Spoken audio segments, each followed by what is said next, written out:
Arkadaşlar merhaba. Bugün yeni bir videoda daha birlikteyiz. Bugün sizlerle birlikte Fujifilm'in son makinesi X-T30'u inceleyeceğiz. Öncelikle X-T30'u bize sağlayarak bu inceleme videosunu çekmemize olanak tanıyan Fujifilm Eskişehir Showroom'a teşekkür ediyorum. X-T30 küçük dev diye adlandırıyor Fujifilm bunu. Haksız da değiller. Çünkü bu küçücük makine 383 gram ağırlığında ve inanılmaz işler başarabiliyor. X-Transmos 4 sensöre sahip, X-Prosesör 4 işlemciye sahip olan bu makine gerçekten güçlü bir makine. Vizörün her tarafına yayılan 425 tane netlik noktasına sahip. Mekanik ve elektronik shutter sayesinde çok hızlı fotoğraflar çekebiliyor. Mekanik shutter ile saniyede 8 kareye kadar, elektronik shutter ile saniyede 20 kareye kadar fotoğraf çekebiliyor. Eğer spor moduna geçerseniz görüş alanınız 1.25 oranında küçülüyor ama hızınız saniyede 30 kareye kadar çıkabiliyor. Bu makine yüz göz tanıma özelliğiyle donatılmış durumda arkadaşlar.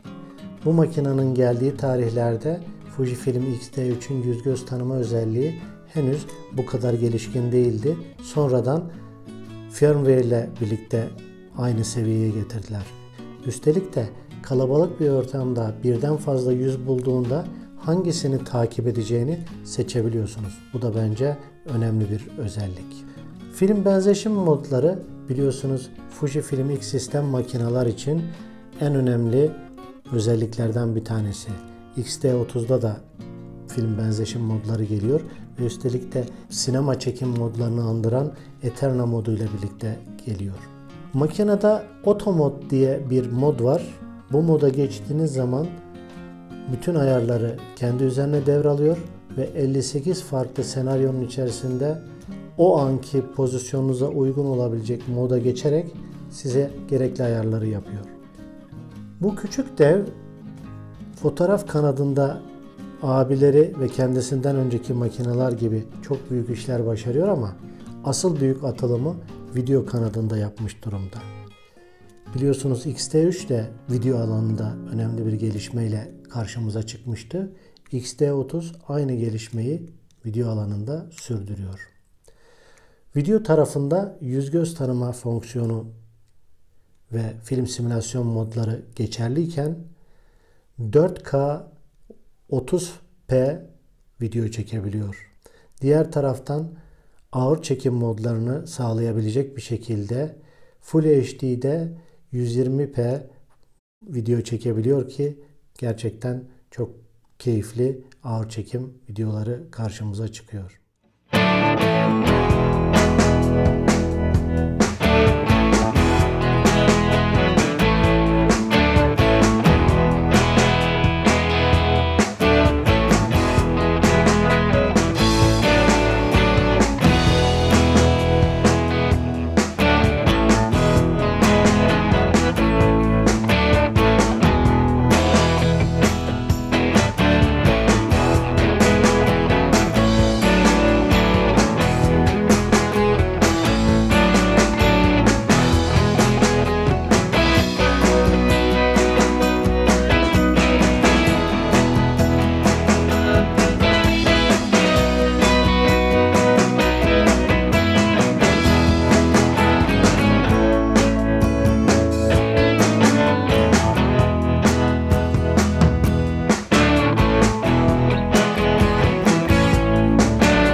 F-Log kayıt yapabiliyor. F-Log'u videonun RAW dosyası gibi kabul edecek olursak çekim sonrası renkleri LUT dosyaları aracılığıyla işlemek mümkün olabiliyor. Profesyonel video işleri yapan arkadaşlarımızın kullanabileceği şekilde 4:2:2 10 bit video çekmek mümkün. Gördüğünüz gibi hem fotoğraf alanında hem de video alanında abisi X-T3'ün hiç gerisinde kalmıyor. Boyut olarak küçük ama abisiyle yarışabilecek kadar fonksiyonları gelişkin. Şimdi makineye biraz daha yakından bakalım. Makinenin boyutlarını algılayabilmeniz için arkadaşlar avucum ve Fujifilm X-T30 avucum kadar bir makineyle yapılabilen birçok güzel iş var. Şimdi üst düzeyine baktığımızda sol tarafta mod çarkını görüyoruz. Mod çarkı tekli çekim, yavaş hızla çoklu çekim, hızlı çoklu çekim, bracketing 1, bracketing 2, video modu, çarkın diğer tarafında da gelişmiş filtreler yani Advanced Filters 1, gelişmiş filtreler 2, üst üste pozlama ve panorama modlarını içeriyor. Sağ tarafa geldiğimizde sağ tarafta enstantane çarkını görüyoruz arkadaşlar. Bulb modundan başlayıp 1/4000'e kadar enstantane çarkı ve otomatik modu var. Enstantane çarkının hemen altında bütün ayarları otomatikman yapmasını sağlayan oto butonu var. Bunu otoya getirdiğiniz zaman bütün ayarlar otomatikman yapılıyor. En sağda ise pozlama telafisi var. Pozlama telafisi yine +/-3 stopa kadar gidiyor. C modunda biliyorsunuz bu daha da yükseltilebiliyor. Burada FN butonu var. Diğer taraftan mod çarkının altındaki bir buton sayesinde flash'ın açılıp kapanması sağlanıyor. Geldiğimizde arkadaşlar single autofocus yani tekli otofokus, C continuous autofocus yani sürekli otofokus ve manuel otofokus ayarları bulunuyor. Diğer taraftan ön yüzeyde ayar çarkımız var. Arka yüzeyinde sol tarafta delete butonu yani silme butonu, playback butonu, sağ tarafta AE lock ve AF lock var. Yine ayar çarkımız var. En büyük değişiklik X-T20'ye göre bu bölgede olmuş arkadaşlar. Hatırlayacağınız gibi X-T20'de öncelikle bu joystick yoktu. Joystick gelmiş X-T3'te olduğu gibi, X-T2'de olduğu gibi ve bu joystick gerçekten çok kullanışlı bir parça. O yüzden gelmesi çok iyi olmuş. Menü butonunun etrafında 4 yönlü butonlar vardı. Onlar kalkmış. Menü butonu sadece kendi başına duruyor. Display back butonu yine yerinde. X-T20'de burada Q butonu vardı. Q butonu şuraya baş parmak desteğinin üzerine gelmiş. Bunun sahada nasıl bir etki yarattığını hep birlikte test edeceğiz. Vizörün hemen sol tarafında dioptri ayarı ve sağ tarafında view modlar yani görme modları var. LCD öne ve arkaya doğru katlanabiliyor. Ancak X-T3'te gördüğümüz gibi şu hareketi maalesef yapmıyor arkadaşlar. Yan taraftaki kapağı açtığımızda arkadaşlar 2,5 milimetrelik bir mikrofon girişi, hemen yanında Type-C USB girişi, aynı zamanda uygun adaptörle kulaklık çıkışı da olabiliyor ve onun yanında da mini HDMI giriş çıkışları var. Alt yüzeye baktığımız zaman arkadaşlar tripod bağlantı vidası ve hemen yanında da pil ve kart yuvası var. Pil standart X serisinde kullanılan pillerden, arkasında da tek bir SD kart yuvası var. Menü sistemi Fujifilm X sistemde görüp kullanmaya alışık olduğumuz menülerin aynı sistemi, aynı mantıkta. X-T3 makineyle karşılaştırdığımız zaman hemen hemen bütün fonksiyonlar aynı diyebilirim. Birkaç tane farklılık var. Menüyü incelemek bambaşka bir videonun konusu olduğu için Daha fazla detaya girmek istemiyorum. Arkadaşlar merhaba. Sizler yaptığımız Instagram anketinde istediniz. Biz de sizin için X-T30'u incelemek üzere bugünkü Eski Gediz fotoğraf gezimizdeki çekimlerimizi Fujifilm X-T30 ile yapacağız ve sizinle birlikte X-T30'u inceleyeceğiz. Bakalım nasıl sonuçlar verecek. Arkadaşlar ben normal şartlar altında diğer makinalarımı çapraz askıyla taşıyorum ve ağırlığını çok fazla hissetmiyorum. Ama X-T30'u özellikle boyun askısıyla taşımak için boyun askısını taktım. Bakalım hafifliği beni nasıl etkileyecek diye. Şu ana kadar, gezinin bu noktasına kadar X-T30'un boynumda yarattığı ağırlığı emin olun hiç hissetmedim. Önünde de 16 mm f2.8 gibi hafif bir lens var. Bununla birlikte boynumda makine var mı yok mu gerçekten belli değil. Dolayısıyla X-T30'un en belirgin, en önemli avantajlarından birisi boyutları ve hafifliği. Ancak boyutlarının getirdiği ufak bir dezavantajı da hemen söylemeden edemeyeceğim. Bir kere erkek eli büyük, kocaman ve dolayısıyla gribi tutmak için oldukça küçük bir alan var. Makineyi bütün elinizle değil, sadece iki parmağınızla kavramak durumundasınız. Diğer elinizle de alttan destek veriyorsunuz. Bu birinci dezavantajı, küçük olmasının. İkinci dezavantajı da küçük olmasının hemen arka tarafta Q butonunu parmak desteği, baş parmak desteğinin üzerine koymuşlar. Bu da zaman zaman çekim esnasında ayarları yaparken benim parmağımın gidip Q butonunun üzerine değmesine yol açıyor ki sık sık Q menüsüne gitmek durumunda kalıyorum. Bilmiyorum, zamanla alışınca bu geçer belki ama şu anda bir dezavantaj gibi görüyorum. Onun dışında hafifliği ve küçük olması, boynumda hiçbir ağırlık hissettirmemesi gerçekten çok keyifli. Arkadaşlar X-T30 gayet kullanışlı, rahat, hafif bir makine ama problemlerinden bir tanesi bana göre tasarım hatası, tripod bağlantı parçasının pil yuvasını ve aynı zamanda da SD kart yuvasını örtüyor olması. Normal şartlar altında pilinizi değiştirmek için ya da SD kartınızı değiştirmek için bu pil yuvasını açmanız lazım.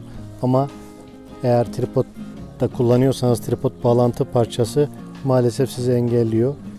Müşterisinin sorunlarına eğilen, bunu dinleyen Fujifilm öyle tahmin ediyorum ki bir sonraki versiyonda bu problemi çözecektir.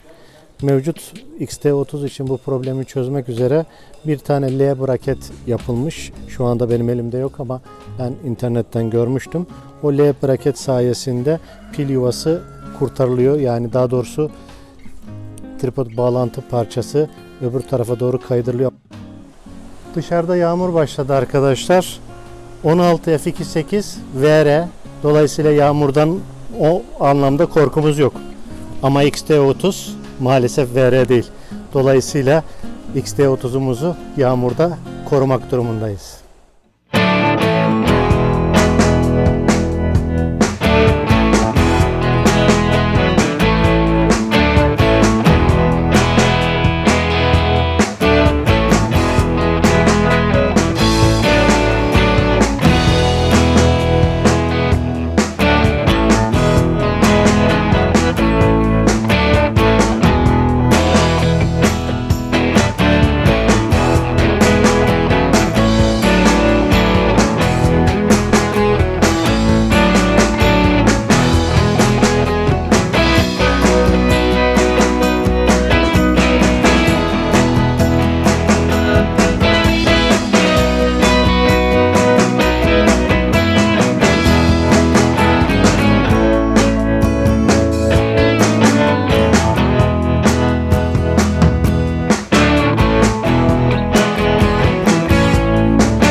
Evet arkadaşlar, Fujifilm X-T30 makinayı inceleme sürecimizi tamamlamış bulunuyoruz.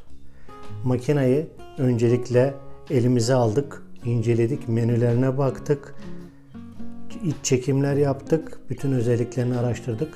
Sonra çıktık sahaya, sahada çekimlerimizi yaptık, video çektik, fotoğraf çektik.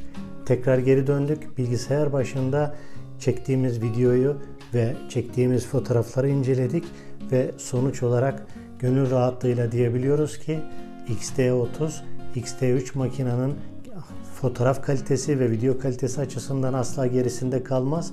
Kendisinden önceki versiyonu X-T20'nin de üzerine çok şey katmış görünüyor. Dolayısıyla fotoğraf kalitesi ve video kalitesi açısından gönül rahatlığıyla X-T30'u sizlere tavsiye edebiliyorum. Elbette X-T30'un da bana göre birkaç tane problemi var. Bunlardan bana göre yine en önemlisi Q butonunun baş parmak desteğinin üzerine gelmiş olması. Çünkü çekimlerim sırasında en çok karşılaştığım problem baş parmağımın o desteğin üzerine denk gelmesi ve Q butonuna gereksiz yerde istemediğim durumlarda basıyor olmam. Bu beni tüm çekim boyunca rahatsız etti. Bu butonun yeri bana göre biraz sıkıntılı. Öte taraftan bu makineyi sürekli kullanıyor olsaydım pil yuvası ve SD kart yuvasının kapağının tripod bağlantı parçasıyla örtülüyor olması beni rahatsız edecek bir konuydu. Bunun da tasarımda, bundan sonraki tasarımlarda düzeltilmesi gerektiğini düşünüyorum. Son olarak gripin küçük olması benim ellerim açısından biraz problem yarattı. Ama bu fiyata, bu kalitede ürün üretebilen bir makine için katlanılabilir düzeyde. Benim son sözüm, bu makine giriş seviyesinde ya da ilerlemiş ama küçük boy, hafif makine taşımak isteyen ve profesyonel işler çıkarmak isteyen tüm arkadaşlara gönül rahatlığıyla tavsiye edebileceğim bir makine oldu. X-T30 ile ilgili söyleyebileceklerimiz bu kadar. Videoyu kapatmadan önce sizin de eğer Fujifilm X-T30 ile ilgili soru, görüş, yorum ve önerileriniz varsa lütfen aşağıya not bırakın ki birlikte bilgimiz büyüsün, yorumlarımız ve sorularımızla birbirimizi geliştirmeye devam edelim. Bu tarz videoları beğeniyorsanız ve devamının gelmesini istiyorsanız beğen tuşuna basmayı, videolardan önceden haberdar olmak için haberdar ol tuşuna basmayı ve en önemlisi kanalıma abone olmayı lütfen unutmayın. Şimdilik bu kadar. Hoşça kalın.